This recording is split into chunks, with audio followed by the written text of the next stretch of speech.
Assalamualaikum. Welcome to my YouTube channel IK Square. Today's our topic head to toe assessment. Head to toe assessment हमारे पास अगर हम बात करें ICU या पी आईसीयू की तो हमारे पास सबसे पहला काम पेशेंट की असेसमेंट का आता है। अगर हम पेशेंट की असेसमेंट प्रॉपर तरीके से कर लेते हैं तो आसानी हो जाएगी किसी भी चीज़ को डॉक्यूमेंटेट करने के लिए। डॉक्यूमेंटेशन हमारे पास इजी हो जाएगा, चाहे वो कोई स्टाफ नर्स हो, चाहे वो ऑक्सिलरी नर्स हो, चाहे वो कोई डॉक्टर हो। उसके लिए बेसिक काम है पेशेंट की असेसमेंट करना।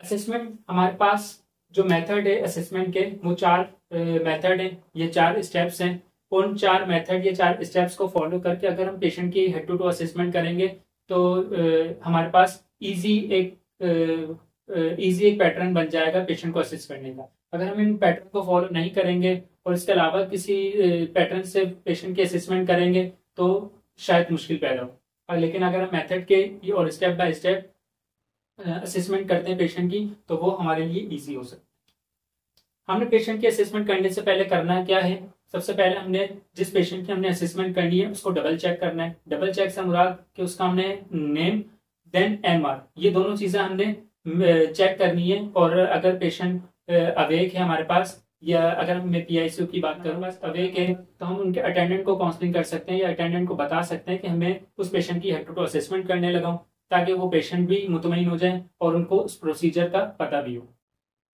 ताकि वो बीच में आपको कोई इंटरफेयर ना करें कि आप पेशेंट के साथ क्या कर रहे हैं। सबसे पहले हमने पेशेंट की प्राइवेसी का ख्याल रखना है।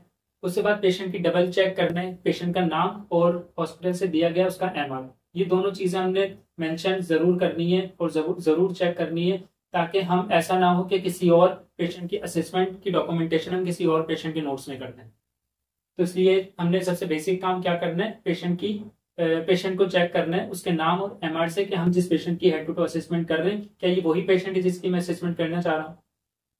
उसके बाद हमने अपने हैंड को स्टेरिलाइज करना है। हैंड की स्टेरिलाइजेशन मैं पहले टॉपिक बना चुका हूँ, अगर किसी ने नहीं देखी तो ऊपर दिए गए आई कॉर्नर पर आपको उसका लिंक मिल रहा होगा, तो आप हैंड हाइजीन के टॉपिक के अंदर जाके उस हैंड की हाइजीन पढ़ सकते हैं।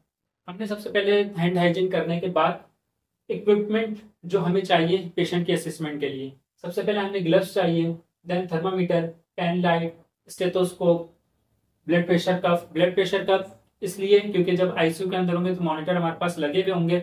और अगर हम इसके अलावा किसी वार्ड में किसी पेशेंट की असेसमेंट करेंगे, अगर वहां पे मॉनिटर नहीं है तो हमने स्फिग्नोमैनोमीटर चाहिए। इसके अलावा टंग डिप्रेसर चाहिए, देन हमारे पास मेजरिंग टेप चाहिए।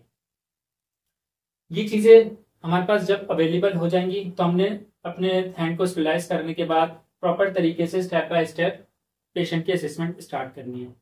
हमने हेड से पेशेंट की असेसमेंट स्टार्ट करनी है। पेशेंट का सरकमफेरेंस हेड का देखना है। अगर मैं बात करूँ टीट्स की तो हमने पेशेंट का जो है वो हेड सरकमफेरेंस देखने के उसकी एज के हिसाब से उसके हेड का साइज किया है, प्रॉपर है, नॉर्मल है या एबनॉर्मल है। इसके अलावा हम उसको असेस करेंगे कि उसके अंदर कोई वुंड वगैरह, या इसके अलावा कोई अगर कहा जाए कि खुश्की वगैरह ज़्यादा तो नहीं है, गंदगी ज़्यादा तो नहीं है उसके बालों में, उसके बाल का कलर कैसा है, उसके बाल ज़्यादा डर्टी तो नहीं है। ये सारी चीज़ें हमने अपने हाथ से विजुलाइज करके भी, उसको टच करके भी हमने ये सारी चीज़ें देखनी है उसकी, कि उसके कोई रेडनेस तो नहीं है, कोई इसके बेड सोर या प्रेशर सोर तो नहीं बना हुआ, कहीं रेडनेस वगैरह तो नहीं है, कहीं बर्थ मार्क तो नहीं है। जो भी चीज़ें हों वो आपने डॉक्यूमेंटेट करनी है। ये करने के बाद हमने आना आइस पर। आइस का हमने क्या करना है, कोई वाटरी डिस्चार्ज वगैरह तो नहीं है।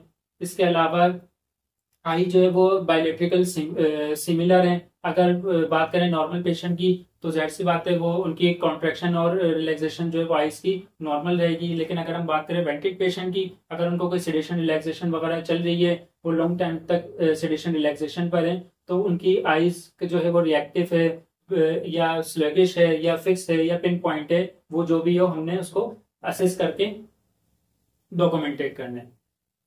इंशाल्लाह इस पर भी बात की जाएगी आगे कि हमने आई की जो है वो आई को ऑब्जर्व कैसे करना है। देन हमने आई ऑब्जर्व करने के बाद क्या करने के, वाटर डिस्चार्ज वगैरह तो नहीं है। उसके बाद हमने माउथ नोज को असेस करने के उसके अंदर कोई ट्रॉमा वगैरह तो नहीं है, उसके अंदर कोई ब्लॉकेज तो नहीं है। इसके अलावा क्या नाम है, जो दोनों नोस्ट्रिल है हमारे पास वो नॉर्मल हैं, कोई ऐसा तो नहीं है कि कोई नोस्ट्रिल जो है वो उसका ब्लॉक हो तो उसको सांस लेने में मसला हो रहा हो। अगर हम बात करें इससे आगे की, तो उसके बाद हमारे पास एयर आते हैं। एयर से हमने यही चीज देन देखनी है कि उसका कोई एयर डिस्चार्ज तो नहीं है, एयर जो है वो प्रॉपर तरीके से उसका बना हुआ है, कोई ऐसा तो नहीं है कोई बर्थ मार्क हो या कोई निशान वगैरह एयर के पास हो, तो वो हमने डॉक्यूमेंटेड भी करना है और उसको असेस भी करना है। उसके बाद अगर हम आए माउथ पे, तो माउथ को हमने टंग डिप्रेसर से, टंग डिप्रेसर से उसकी टंग को प्रेस करके हमने माउथ को असेस करना है कि उसके मुंह में कोई छाले वगैरह तो नहीं है या कोई जख्म वगैरह तो नहीं है, मसूड़े वगैरह तो नहीं, प्रॉपर तरीके से हमें असेस हो रहे हैं। अगर आसानी से असेस हो रहे हैं तो हम उसको असेस करके डॉक्यूमेंटेड कर सकते हैं। उसके बाद हमने क्या करना है, इंस्पेक्शन के अंदर हम क्या करते हैं कि पेशेंट को हम पेशेंट को विजुअलाइज करके अपने आंखों से, अपने कानों से और अपनी नोज से, ये तीन चीजें अपनी सेंस इस्तेमाल करके पेशेंट को हम इंस्पेक्शन कर सकते हैं पेशेंट की, कि उसके पास से कोई स्मेल वगैरह तो नहीं आ रही, या उसके पास उसके कलर कैसा है, स्किन का कलर कैसा है। इसके अलावा अगर सांस की रफ्तार है तो कोई उसमें, अगर हम बात करें ज्यादा क्राई कर रहे हैं तो क्राई के अंदर उसकी कफ वगैरह जो ज्यादा तो नहीं है, या कफ करने में ऐसा तो नहीं है कि उनका सीना खराब लग रहा है, बलगम ज्यादा लग रही है, तो वो हम इन चीजों का इंस्पेक्शन कर सकते हैं। इसके बाद हम ऑस्कल्टेट कर सकते हैं। अगर हम इसके बाद एयर के बाद, माउथ की बात करें उसके लंग्स की, तो वेंटेड पेशेंट के अंदर हम सी बनाकर उसको अच्छे से असेस कर सकते हैं।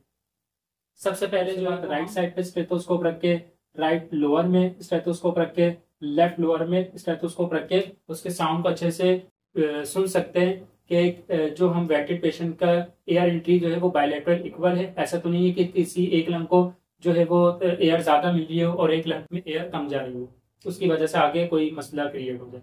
तो हमने अच्छे से उसका लंग्स असेस करना है। अगर वो पेशेंट जो है वो वेंटेड नहीं है, तो हमने उसका उस पेशेंट को कफ करवा कर या उसको अच्छे से बिठा के आगे और पीछे दोनों साइड से उसका चेस्ट को असेस करना है, और चेस्ट के साथ साथ हमने उसका हार्ट साउंड भी असेस करनी है कि हार्ट के अंदर कोई एबनॉर्मलिटी तो नहीं है, हार्ट साउंड के अंदर कोई एबनॉर्मलिटी तो नहीं है, जो प्रॉपर हार्ट साउंड है वही आपको सुनाई दे रहा है, इसके अलावा कोई रिदम भी सुनाई दे रही है।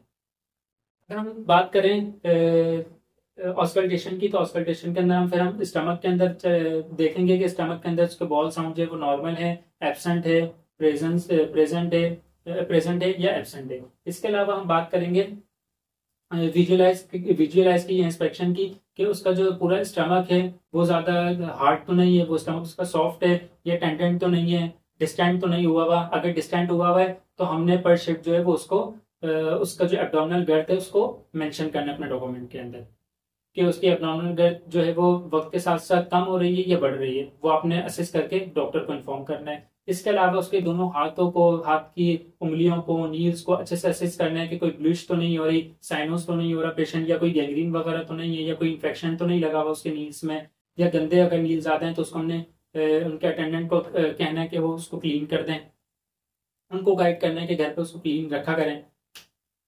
उसके बाद हमने प्रॉपर उसकी फिंगर्स को काउंट करना है कि ऐसा ना हो कि उसके हाथ पैरों के अंदर कोई एबनॉर्मलिटी हो, हाथ जो है वो दोनों इक्वल हैं उसके, ऐसा तो नहीं कि कोई हाथ छोटा या कोई हाथ बड़ा हो, ये अच्छे असेस करना है। उसके बाद अगर हम नीचे और आए तो हमने उसका पल्पेशन करनी है। पल्पेशन के अंदर हमने क्या करना होता है, पल्पेशन के अंदर हम अपने हाथ को रखकर उसको देखते हैं कि यार पल्पेट करके देखते हैं कि इसके अंदर कोई हमने एबनॉर्मलिटी तो सुनाई नहीं दे रही या एबनॉर्मलिटी तो नहीं लग रही। प्रिक्वेशन के अंदर हम क्या करते हैं कि हम अपनी फिंगर्स को रख के उसके ऊपर टैप करके देखते हैं। अगर कोई फॉर एग्जांपल पेशेंट असाइटस का है तो हम उसके असाइटस को जज करने के लिए उसके स्टमक के ऊपर फिंगर्स रख के उसको टैप करेंगे, ताकि हमने उसका असाइटस है फ्लूइड का जो है वो हमें आइडिया हो जाएगा। पल्पेशन के अंदर हम क्या करते हैं, अगर हमें लग रहा है कि को अगर हम असेस कर रहे हो तो उसके जो बॉडी पार्ट्स हैं उसको हम अच्छे से असेस कर सकते हैं। ऐसा तो नहीं है कि कोई इंटरनल बॉडी पार्ट जो है वो उसका एनलार्ज हुआ हुआ हो, बेसिकली तो वो अल्ट्रासाउंड से ज्यादा पता चलेगा, लेकिन अगर ये हमें पल्पेशन से भी असेस करके कुछ आइडिया हो सकता है। जैसे कि हम प्रैक्टिस करते जाएंगे तो वो हमें पल्पेशन के जरिए उसका आइडिया हो जाएगा।